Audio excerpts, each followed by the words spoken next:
Wakacyjny, tropikalny raj za grosze. Witamy na egzotycznej wietnamskiej wyspie Phu Quoc.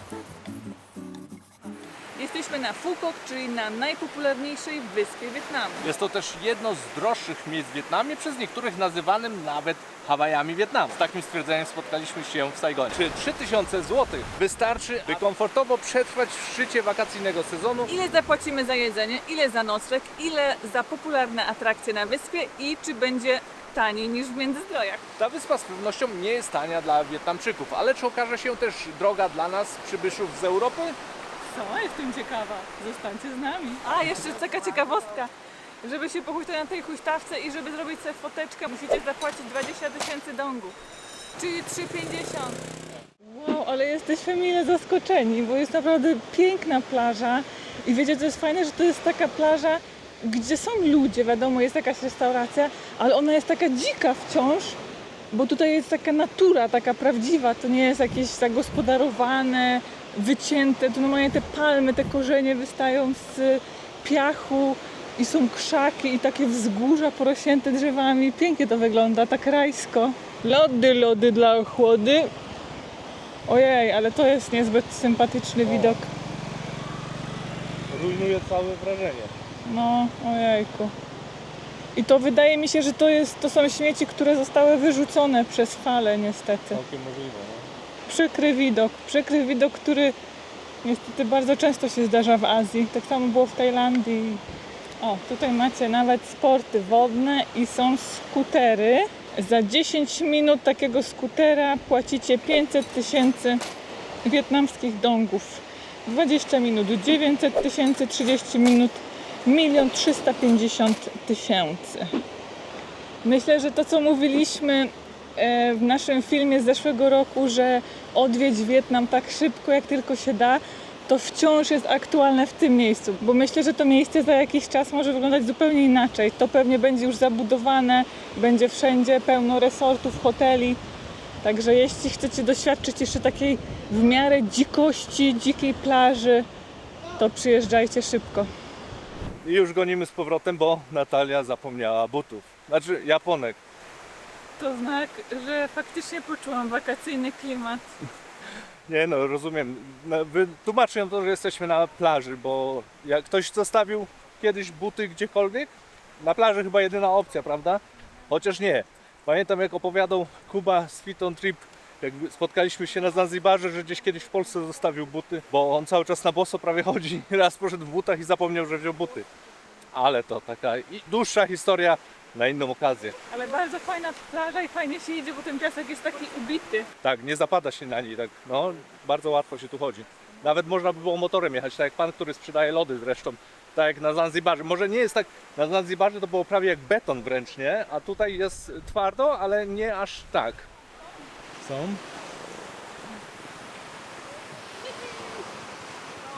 Sukces. No i tak jak podejrzewałem, tam leżaki po 100 000 za osobę, tutaj już 70. I pewnie im dalej się odejdzie od tych wejść, to pewnie będzie taniej. Wietnam nie przestaje nas zaskakiwać. Nie można wszystkich miast, wszystkich miejsc wrócić do jednego worka pod tytułem Wietnam, bo to jest tak zupełnie inna bajka. Północ, środek, południe, zupełnie co innego. I chyba nagramy wam taki odcinek z takim ultimate guide przez cały Wietnam, bo naprawdę można przeżyć niesamowitą przygodę podróżując od samej północy na samo południe.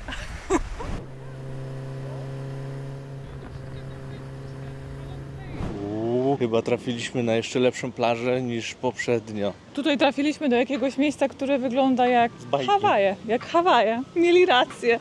Mieli rację, Pięknie to wygląda. Dobra, idziemy najpierw się zapytać, ile kosztuje kokos. Rajsko i te niskie palemki i lampiony, ale tu musi być fajnie na zachodzik słońca. Cudownie. Idziemy szukać kokosów. Sprawdzimy, jak drogo jest. Albo jak tanie. Albo jak tanio. Przed nami Azjaci jedzą frytki pałeczkami. Jezu, jaki to jest niesamowity widok, ale nie wiem, czy to zobaczycie. Tu jest zoom w tej kamerze? Kurde, musicie mi uwierzyć na słowo. A tam patrzcie, jaki pan ma piwo wielkie. 320 000 dongów i macie po prostu własny dystrybutor. Co może? 420 000.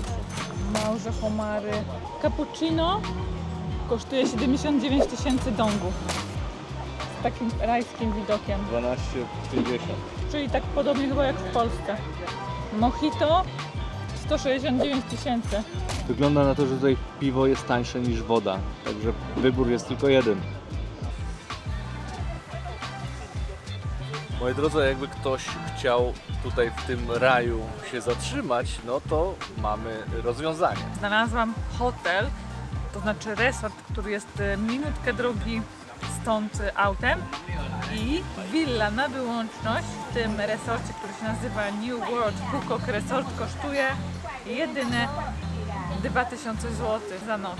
I to jest taka najniższa cena, najsłabsza willa, bo są jeszcze lepsze. Chcesz zobaczyć więcej szczegółów na temat willi? Link zostawiamy na dole w opisie filmu. My podróżując już przez kilka miesięcy szybko byśmy nasz budżet wyzerowali, wybierając takie miejsca noclegowe. Zatem zatrzymujemy się w Team Guest House, do którego link można znaleźć w opisie filmu, a więcej na jego temat nieco później. No ta plaża jest nawet lepsza niż ta poprzednia. Fajny klimacik, tutaj już więcej jest takich beach klubów, beach barów, Muzyczka przygrywa. siedziska, leżaki, sofa, taki mega chill, relaks, piękne palmy, to nie jest tak zabudowane wybrzeże jakimiś hotelami, molochami, tylko wciąż jest ta natura. Super, nie spodziewaliśmy się tak fajnych plaż tutaj, naprawdę. Nie, naprawdę, ja jestem w szoku. A w ogóle teraz mieliśmy taki dosyć dziwny incydent, że tak powiem, bo byłam głodna i chciałam sobie zamówić jakiegoś kalmara i ryż i po prostu niezrozumienie doprowadziło do tego, że wyszliśmy i ja wciąż jestem głodna, bo kelner nie rozumiał ani słowa i w ogóle nie mogliśmy się z nim dogadać. Nawet tłumacz Google tak coś potłumaczył, bo nie wzięliśmy naszego drugiego tłumacza, a Google tak się zamotał, że w ogóle wychodziły takie niestworzone rzeczy, że baliśmy się zamówić, bo nie wiedzieliśmy, co dostaniemy. Także ja jestem wciąż głodna, ale nagrywamy. Poznajcie moje poświęcenie. Phuket to największa wyspa w Wietnamie, którą odwiedzają Wietnamczycy należący do tej bogatszej części społeczeństwa. Jest tutaj mnóstwo Koreańczyków oraz Japończyków. I Rosjan. I coraz więcej Polaków, moi drodzy. To prawda, słyszymy także tutaj Polaków często gdzieś w sklepie, w restauracji, także jesteśmy i tutaj. Będziemy eksplorować wyspę wzdłuż i wszerz, bo oferuje sporo, co bardzo nas zaskoczyło. Są lasy tropikalne, parki narodowe, piękne plaże, cudowne owoce morza, w ogóle bardzo dziwne rzeczy, takie jak włoskie miasto na południu. Także Wietnamczycy potrafią zaskakiwać i Nie zawsze pozytywnie. zawsze pozytywnie, bywa dziwnie, ale pokażemy Wam to wszystko w dzisiejszym odcinku. Zrobili nawet Koloseum, słuchajcie. No. No, nie wiem, czy chcemy to zobaczyć, ale Ale to już pokażemy przy innej okazji. Dzisiaj nie wybieramy się tam. dzisiaj piękne plaże. Cofnijmy się troszkę, bo opowiem, jak się na tę plażę dostaliśmy i ile nas to kosztowało oraz gdzie się zatrzymaliśmy, no i ile to nas kosztowało. Za ten apartament płacimy 142 zł za noc, więc za 10 dni zapłaciliśmy 1420 zł. Mamy skutera, dwa nówki, kaski z szybką, tak jak prosiłem, bo bez szybki, pamiętasz, Hojan, jak się jeździło słabo? Także zobaczę, czy pasuje, czy zobaczcie. A ile kosztuje skuter? 150 000 za dzień, ale dostaliśmy 10% zniżki, bo na 10 dni bierzemy, czyli 1 350 000 euro. Ale piękne kaski, taki mi się marzył. Nic nie widzę. Jak ja będę jeździć? A, jest Jak silly. w Gwiezdnych Wojnach się czuję, jak Luke Skywalker trenował, kto pamięta?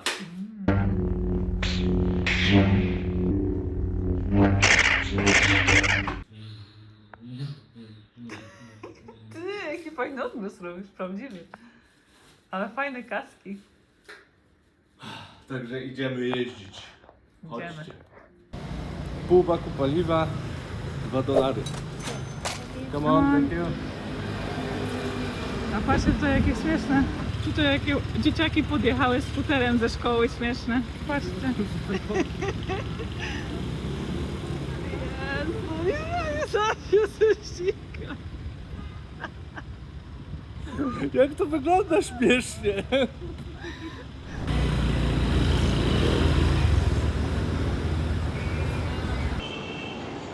Mamy miejsce. Ale się zaskoczyłam miło. Các nhận xin chào.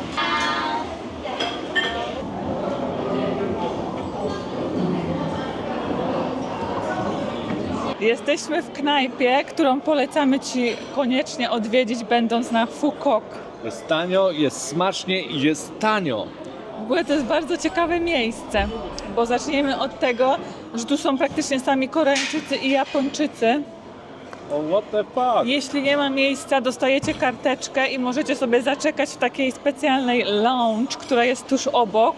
Jak dostaniesz się do środka i miła kelnerka znajdzie Ci miejsce, to dostajesz taką oto karteczkę, na której sobie zaznaczasz, co chcesz zamówić. I jest naprawdę wyśmienite wietnamskie jedzenie.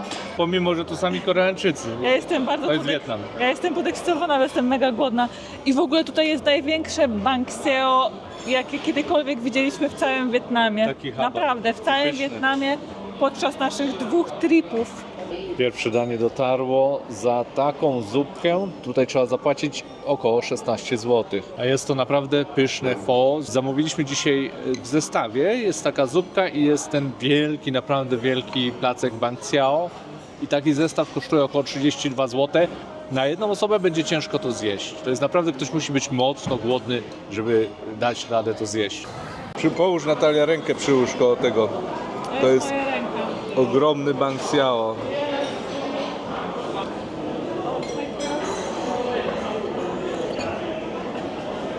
Come on, thank you. Bierzemy się za to, moi drodzy. I drodzy, nie daliśmy rady, Natalia jeszcze zabiera. To jest w ogóle hańba. Niech każdy, kto nas zna i wie, ile my jesteśmy w stanie zjeść, powie, co się stało z Szewczyk Travel, że zabierają jedzenie na wynos. Ja nigdy tego nie robię, ale dzisiaj jakiś słabszy dzień. Albo takie wielkie porcje. Naprawdę, porcje są tutaj bardzo duże i za to wszystko, czego nie daliśmy rady zjeść, zapłaciliśmy, Natalio, odczytaj liczby. 375 000 dongów. Nie daliśmy rady zjeść. I no, jest pysznego jedzenia. To nie jest tak, żeby się zachwać, jest pyszne.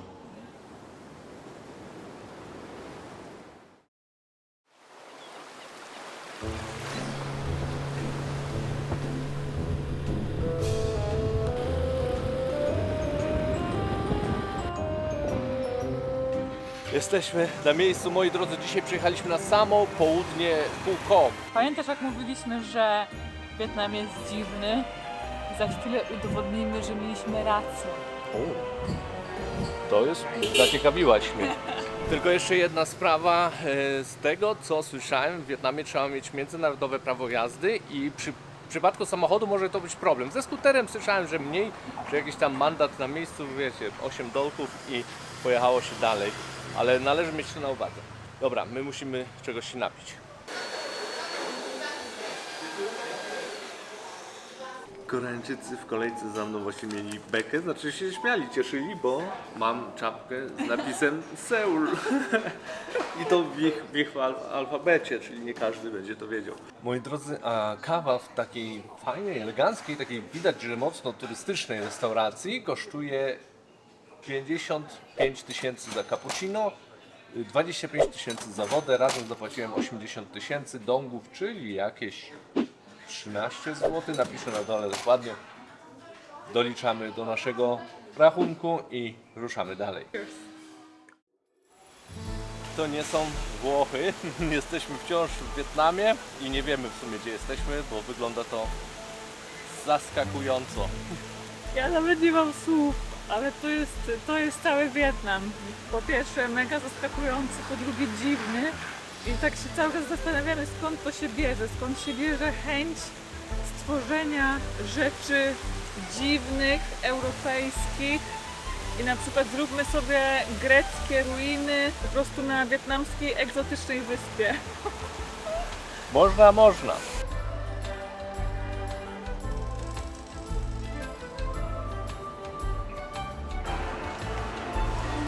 Wpadliśmy zobaczyć, ile kosztuje bilet, gdzie to kupić. W ogóle znaleźliśmy fajną ofertę na jakieś w ogóle show niesamowite z 4-daniowym obiadem i tak dalej, $30. Czyli chyba nie jest strasznie jakoś drogo, nie? Idziemy szukać, ile bilety na ten wyciąg. Zaraz do Was wracamy. Cable car ticket. How much is it? The water park is included. Thank you so much. moi drodzy, dowiedziałem się tyle. Cable car, czyli ta kolejka, kosztuje 650 000 za osobę, ale w cenie jest park rozrywki wodnej, jakaś tam plaża po drugiej stronie. Dosyć drogo jak na Wietnam. Ale tutaj jest pięknie, kurczę, idziemy na dół. Co ty na to? Chcę się tam znaleźć natychmiast. No to mów. No. Ja cały czas mam takie wrażenie, że jesteśmy na planie filmowym. W sumie poniekąd jesteśmy, bo robimy film, ale Ale nie w tym sensie. Tutaj tak często widzimy, tak samo było w Halong Bay. Wybudowane masy budynków, jakieś sklepy, ale to wszystko jest puste. Jakby czekało na wprowadzenie się ludzi dopiero. Nie wiem, dziwne to jest. Ludzie tutaj się kręcą, są samochody, także nie jest jeszcze jak w Halong Bay, bo tam w ogóle było jakby Matrix nie zdążył jeszcze wgrać ludzi, po prostu tylko wgrał miasto, a tutaj trochę ludzi widać, ale też jest dużo takich pustostanów. w dzisiejszym odcinku będzie sporo słowa dziwne. Będziemy wiele razy używać tego słowa, wybaczcie, ale ciężko znaleźć inne słowo. Aż dziwne. Aż dziwne.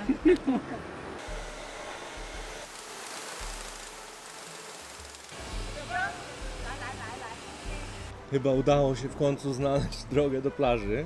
Trochę się nachodziliśmy, ale trzymam kciuki, że to już tu. To jest droga na ten most. A, droga na most, to jeszcze I lepiej. tam chyba są bileciki. Do 16,50 tysięcy dongów, czyli 8 zł, po 16 100 tysięcy dongów, czyli 16 zł za osobę. Bo zachód słońca najwyraźniej z tego mostu fajnie widać. Idziemy na most. Myślę, czy nie puścić najpierw drona, bo tam jakiś żołnierz chodził, może będzie ciężko. Nie będzie. Idziemy. Ciao. Thank you. Nie można palić, nie można śmiecić, nie można wyskakiwać poza barierkę, nie można chodzić z dziećmi. Naprawdę. A nie, sorry, trzeba dzieci trzymać za rączki. Ale nie ma nic do drona, nie? Nie. Jest dobrze. I buongiorno tutti w słonecznej Italii, w Wietnamie.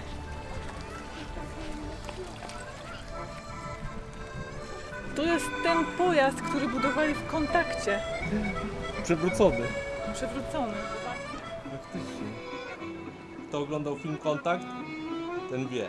Oryginał. Kopia. W ogóle my chcemy wiedzieć, kto stoi, jaka osoba, jaki umysł stoi za tymi projektami, tym tworem. Mi się wydaje, że to musi być rządowa inwestycja jakaś, bo koło innego stać, żeby postawić całe miasto na wzór włoskiego miasta. Mamy Rzym, mamy wieżę zegarową, która wygląda w ogóle jak Big Ben. Mamy Positano, mamy pokaz fajerwerków, mamy wyciągi, góry, porty, niesamowite kamienice. W życiu bym nie powiedział, że na Phu Quoc tak dużo się dzieje. Naprawdę. W ogóle zobaczcie, ile tutaj z nami ludzi jest. Jakieś show się zaczyna, jakieś w ogóle jetski, pokazy, jakieś mistrzyni z Rosji, niby z Polski ktoś będzie, coś tam też wymieniali, Warsaw, Poland.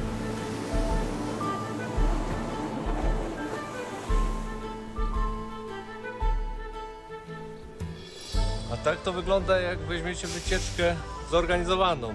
O jednej porze 10 autobusów się zjechało, wyszło 100 osób i wszyscy pędzą. Zjedliśmy kolację dzisiaj w koreańskim stylu i idziemy, jeszcze zdążymy chyba na zachód słońca, chociaż nie jestem pewien, ale próbujemy.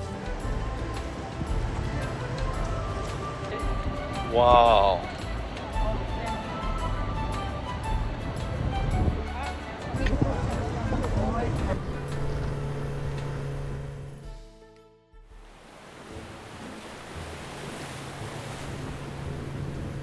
Podjechaliśmy właśnie pod farmę pereł i ledwo zaparkowaliśmy nasz pojazd, naszego rumaka i to jest właśnie Wietnam. Pojawił się pan, dał nam plakietki jakieś, nic nie powiedział, słowa po angielsku nie rozumie i poszedł.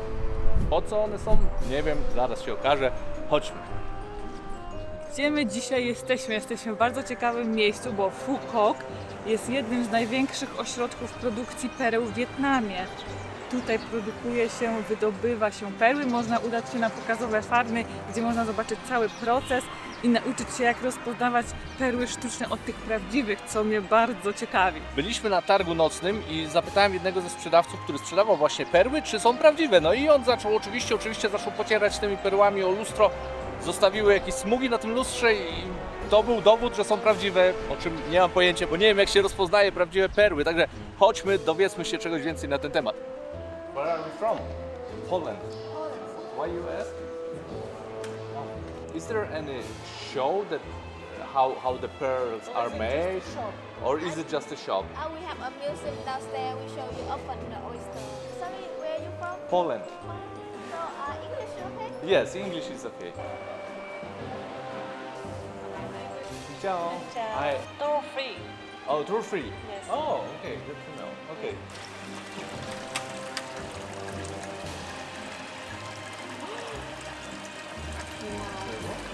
It's every oyster have a pearl or 50 to 60% have pearl. Okay, so almost half of them have no pearls. That's 2-year-old.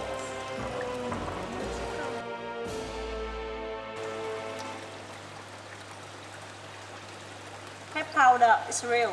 That's real. Yes. No powder effect. Oh. that's so easy. Is it damaged or It's damaged a little. I mają taki jeszcze nieregularny jakby kształt, widzisz? Takie widać rowki i te... Skamieniały koral, który ma prawie 1 000 000 lat. Niesamowite, patrz jakie to jest piękne. I z tego robią biżuterię. 2 700 000. Koniec show to jest takie krótkie, ale jest darmowe, także nie trzeba nic za to zapłacić. Pani pokazuje jak powstają perły. Nie będziemy wszystkiego opowiadać, nie chcemy robić... Przyjedźcie sami. Tak. pewnie Dobra, ja więcej lat jestem mają. mega ciekawa, ile taki naszyjnik z pereł prawdziwych kosztuje. Chodźcie.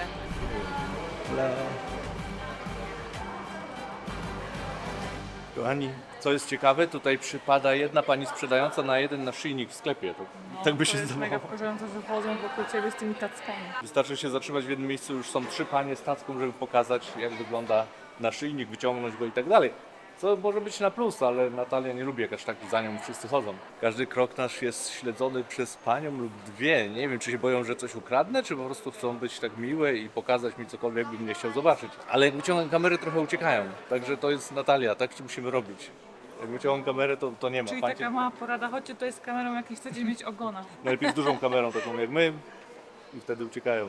Taki naszyjnik z prawdziwych pereł, który Natalia upatrzyła sobie jako ładny, czyli nie patrzyliśmy, żeby był najtańszy, ale taki ładny, ale też nie najdroższy. Można już kupić za 1,5 miliona dongów. Może Mikołaj mi przyniesie pod choinkę, kto wie. Muszę napisać listy.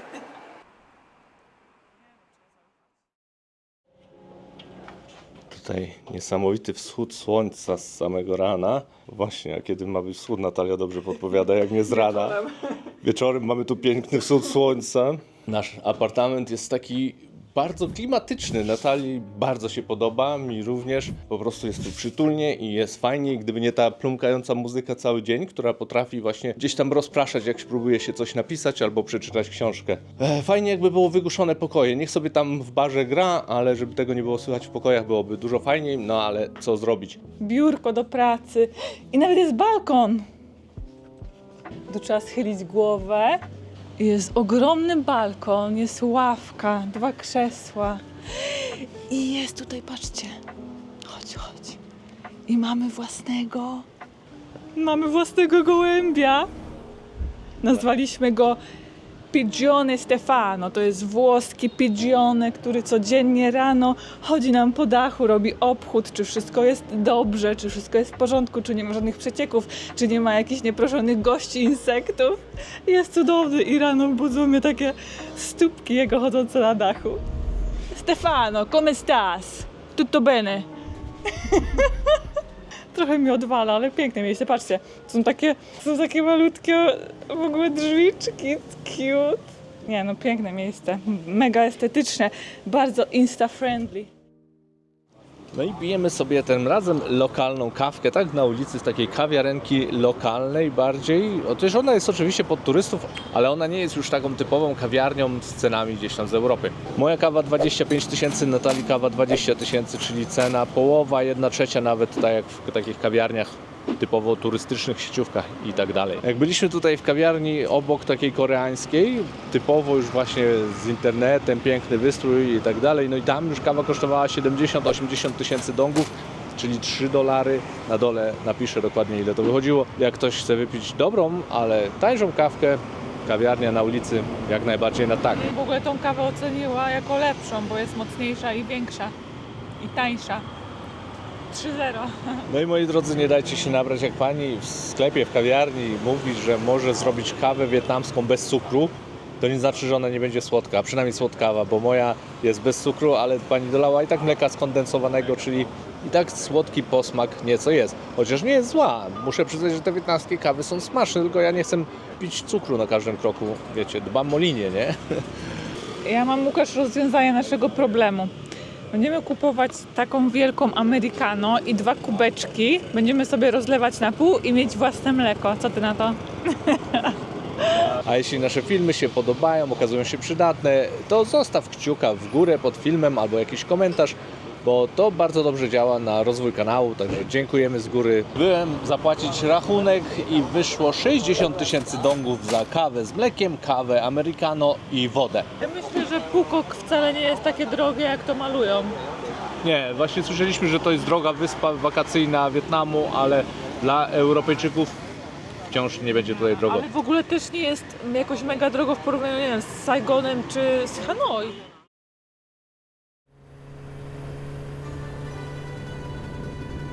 Dzisiaj, moi drodzy, przyjechaliśmy pokazać Wenecję.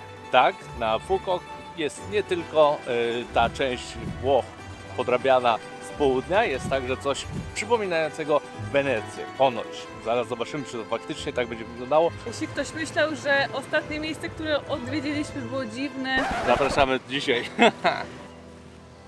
Nie wiem, co tutaj w ogóle jest, czego się spodziewać. Na razie witają nas piękne, wielkie, plastikowe kwiaty.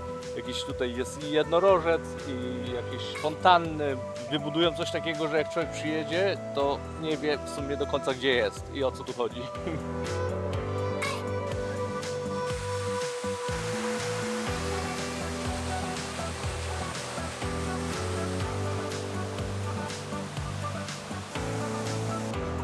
Ja pierdzielę, to nie żartowali, to naprawdę będzie Wenecja. Tak znaczy wyglądało jak Wenecja. Są łodzie, są tam dalej mosty. Chodźmy to zobaczyć.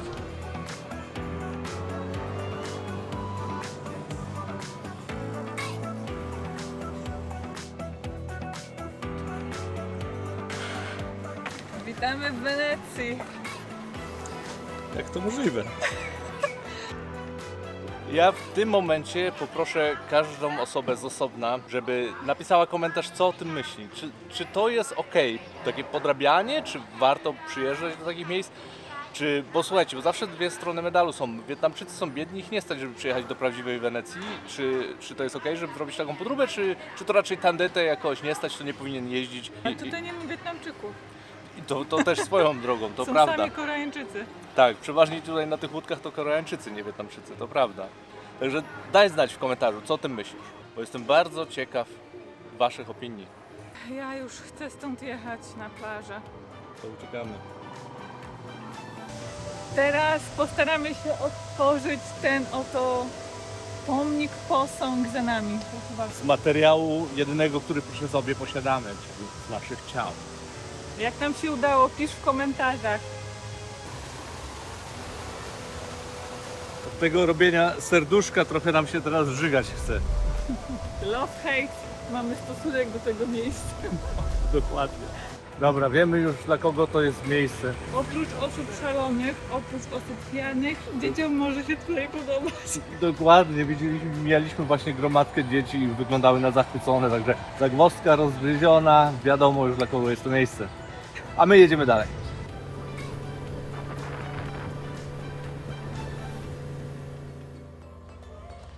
Moi drodzy, po obiadku dojechaliśmy w takie cudowne miejsce.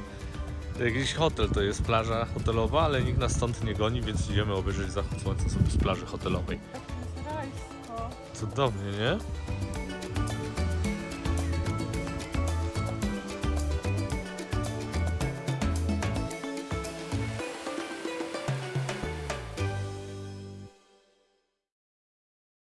To był zdecydowanie zły skręt. Wybraliśmy się, by odnaleźć kolejne piękne miejsce na wyspie, a skończyliśmy z dziurawym kołem pośrodku wietnamskiego lasu, bez zasięgu telefonu, bez wody. No i moi drodzy, złapaliśmy gumę pośrodku wietnamskiego lasu, w którym coś piszczy i nie mamy pojęcia, co to jest w ogóle. Słyszycie ten odgłos?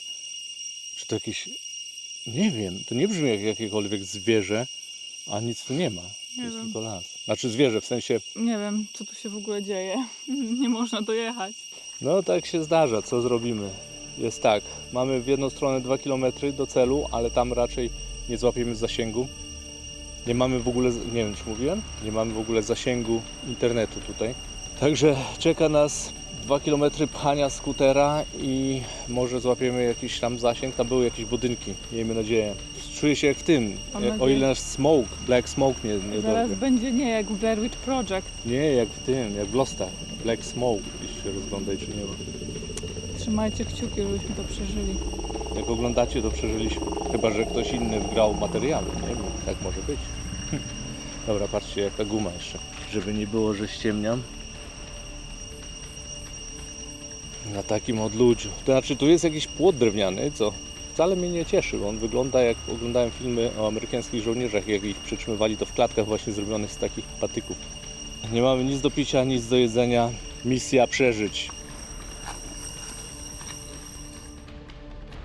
Ty, ktoś jedzie! Może to będzie nasze wybawienie. Ale my nawet nie mamy internetu, żeby się dogadać. Ojej. We have a flat tire. Ồ nó. Do you have call somebody to come help? Ten pan chyba dzwoni do naszej tej wypożyczalni. Có là cho thuê xe anh Phú không anh? Đúng rồi. Thank you, bye. Come on. Bye. Jezu. No to był cud, że tutaj ktoś jechał w ogóle. Ludzie, ten pan zadzwonił do naszej wypożyczalni. Podobno pani nam napisała na tłumaczu, że ktoś tutaj przywiezie nam Koło zapasowe. koło zapasowe. Dzięki Bogu mamy też coś na I mam komary. spraya. Jezu, pozytywny w końcu, ale cieplutko. O, Łukasz mnie sprayuje, ale mam obsługę. Zawsze miejcie coś na komary. W Wietnamie, tak. Taka mała porada, bo naprawdę nigdy nie wiecie, co się wydarzy.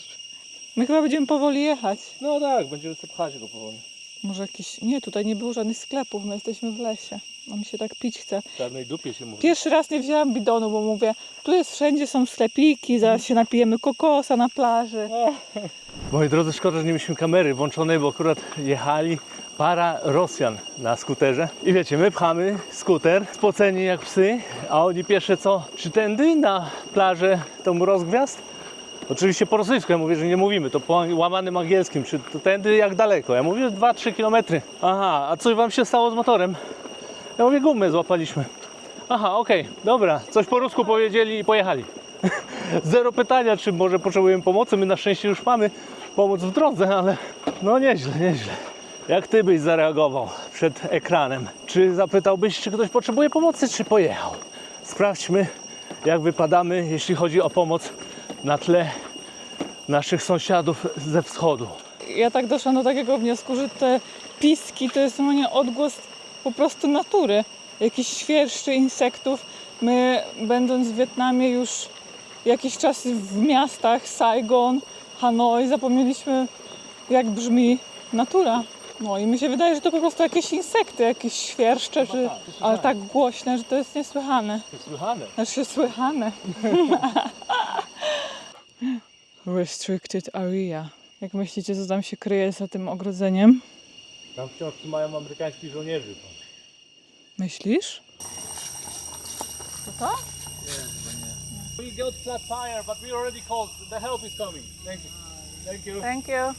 O, lokalsi pomocni. Wietnamczycy się zatrzymali i spytali się nas, czy potrzebujemy pomocy.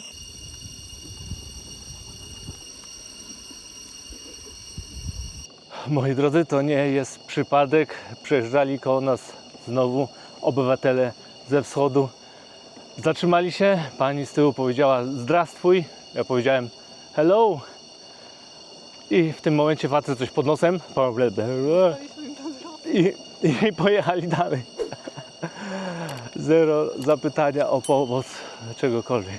Na betonowce. O, pojechali, moi drodzy, to właśnie ci. Widzą, że ktoś pcha motor, zero zapytania. Już tak zasło w ustach, że praktycznie nie mogę mówić. Wiesz co, to mi przypomina ten film Zły skręt. Moi drodzy, Natalia coś widzi na drodze i to się coś rusza, ale to jest kawałek folii. Mamy już fatamorgany, Natalia kawałek zobaczyła materiału, mówi tam się rusza jakiś wąż na drodze. To jest taki wielki wąż. Ja się boję. Ja potrzebuję odpoczynku, bo ja już normalnie padam z wycieńczenia, nie mam nic do picia, a ja się pocę, całe plecy mam mokre. Kurczę, najgorsze, że my jesteśmy na północy wyspy, a wypożyczalnia jest pod lotniskiem. No, będzie jechał tu z godziny czasu. Pojawił się internet w końcu, kontaktujemy się z wypożyczalnią. Dobrze jednak, że pchaliśmy, że aż złapaliśmy internet, bo ludzie nam powiedzieli, żeby czekać, bo przyjedzie ktoś na pomoc, a on napisał wiadomość, że jak potrzebujemy pomocy, to żeby mu potwierdzić, to on przywiezie nowy skuter i stał, czekał. Czyli nikt nie był w drodze, żeby nam pomóc. Byśmy tam umarli, zginęli w tym lesie.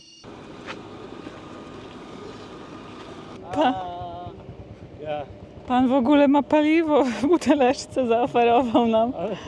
Ale fajne. Dobra, to my idziemy, ale pan nam chce pomóc. Ale mili, bardzo zaoferowali nam pomoc, że mają jakiegoś mechanika, który mógłby nam to naprawić, wymienić, także spoko. No ale nasz właściciel wypożyczalni, z którego wypożyczyliśmy skutera, już jest w drodze podobno z nowym skuterem, no także to już... Jezu, jak ja wyglądam. Jakbym szła... Jest sklep. Jezu, żeby był zimny kokos. Przygoda, przygoda, każdej chwili szkoda. Kokoski. Łukasz, rozwaliłeś sobie jeszcze... Jezu, Łukasz sobie jeszcze rozwalił nogę. Mówiłem, że cały czas zahacza. Ratunek. I tylko 25 000. Dotarliśmy do jakiejś kolebki cywilizacji. Zimny kokos nawadnia lepiej niż zimne piwo nawet, moi drodzy. Wiem, wiele osób teraz oburzy. Kto się oburzył, dajcie znać w komentarzu. Jestem ciekaw, ile osób to oburzyło, ale taka jest prawda. Jesteśmy w przydrożnym sklepiku, który ma na szczęście zimne kokosy z lodówki i to jest tak dobre. Ja już byłem tak odwodniony, że już mam ból głowy centralnie od odwodnienia, bo pchaliśmy... Ile, Natalia, pchaliśmy? Z 1,5 godziny pchaliśmy ten skuter. Upale takim. Zobaczymy tą plażę. Wszyscy mówią, że najlepiej pojechać tam z rana, kiedy woda jest najbardziej spokojna i tak dalej. Zobaczymy chociaż dzisiaj, czy warto, jak będzie naprawdę tak fajnie.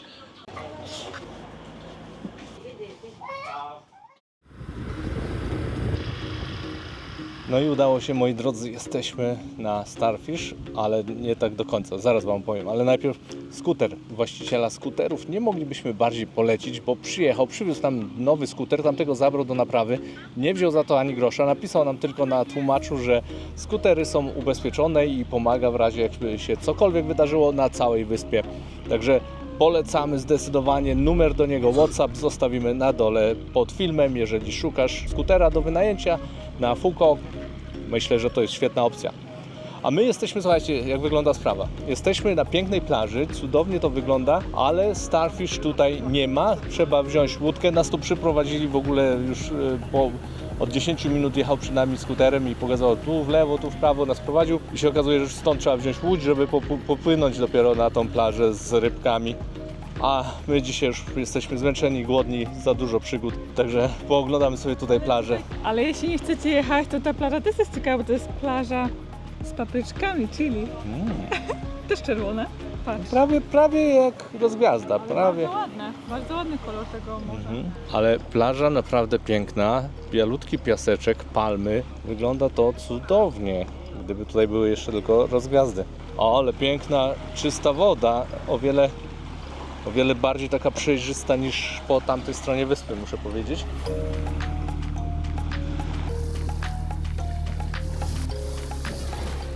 Mały update naszej dzisiejszej sytuacji. Dzisiejszy dzień nie potoczył się, jakbyśmy tego chcieli, ale wydaje mi się, że tak miało być i to był znak.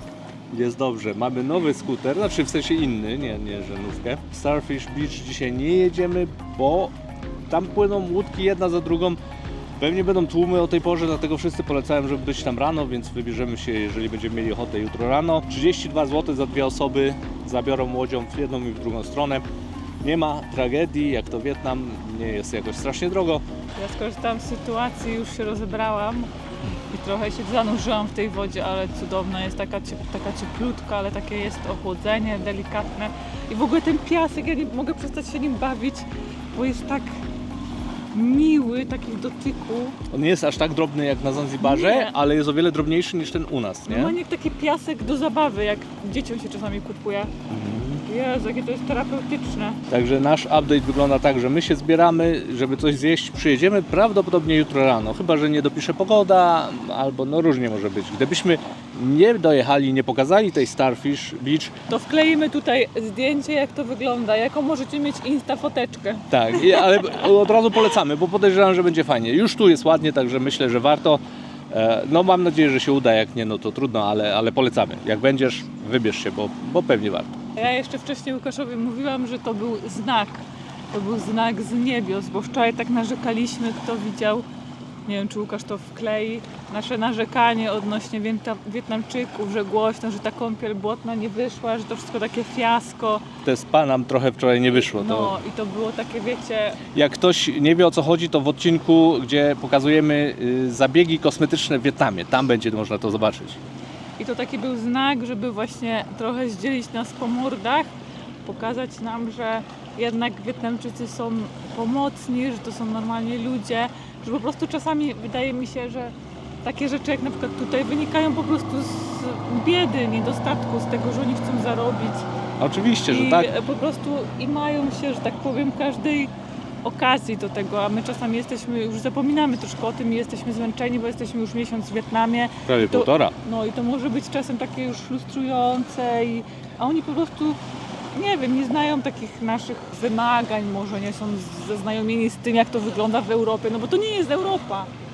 I tacy byliśmy źli i tak No. dostaliśmy dzisiaj rano z takiego splaszczaka, żeby pokazać nam, że jednak są dobrzy ludzie, że oferowali nam pomoc na każdym kroku. Nie chcieli pieniędzy za ten skuter nie w ogóle. chcieli pieniędzy i ta pancia w ogóle mogła nas skasować krocie za te kokosy, a wiecie... Wzięła 25 wzięła tysięcy, 25 czyli dolara, gdzie w tej chwili poniżej tej ceny już ciężko znaleźć kokosa w Wietnamie. Także myślę, że też nie zdarła z nas, a widziała, że mamy zepsuty skuter i że nam chce się mocno pić. Także mogła powiedzieć 50 tysięcy i też byśmy kupili. Tak, bo słuchajcie, no mieliśmy wczoraj gorszy dzień, 1,5 miesiąca prawie w Wietnamie. Każdy może być zmęczony, to jest głośny kraj, jest piękna przygoda, ale potrafi zmęczyć. I po Saigonie po prostu mieliśmy chyba trochę kryzys. Na szczęście dzisiaj nam przeszło, jest już świetnie i dzisiaj chwalimy Wietnamczyków, bo są bardzo fajni. Także dobra, lecimy, bo ja umrę z głodu, jak jeszcze tak będziemy siedzieć i gadać. Może zjemy ten piach. Tak, także zjemy troszkę Tu są piasku. kraby duże, bo są duże dziury. No, ja, już Znaczy ja już poluję na jednego. Piasku, co nie? Żeby nie było. Dobra, jedziemy jeść i do zobaczenia. Hej!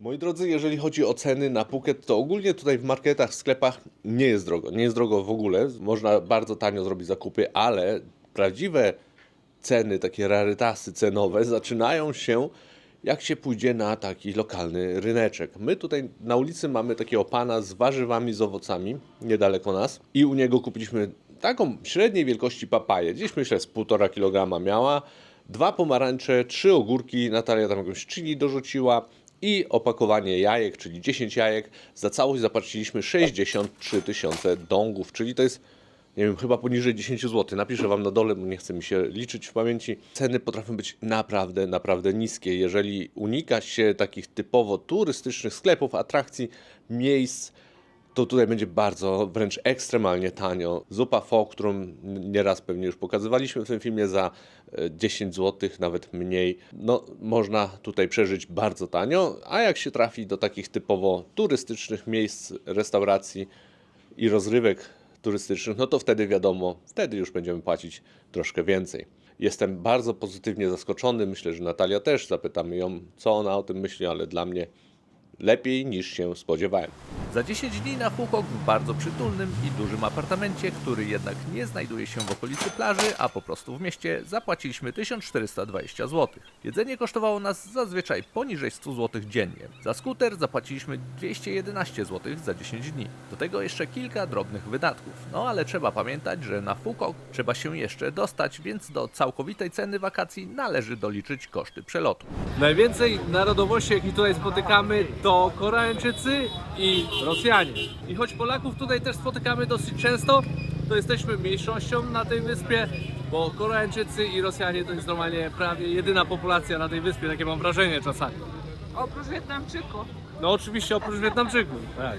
Więc jak widać na Phuoc, nie szalejąc z jakimiś drogimi przybytkami, można spędzić naprawdę tanie wakacje i to w środku naszej europejskiej zimy. Daj znać, czy Twoim zdaniem Phuoc jest warte odwiedzenia, czy lepiej wybrać inne egzotyczne miejsca, takie jak Dominikana, Zanzibar, Seszele czy Malediwy. Jeśli interesuje Cię Wietnam, wpadnij na ten odcinek, bo zdecydowanie warto go obejrzeć, jeśli kiedykolwiek myślałaś o wybraniu się do Wietnamu. Zapraszamy.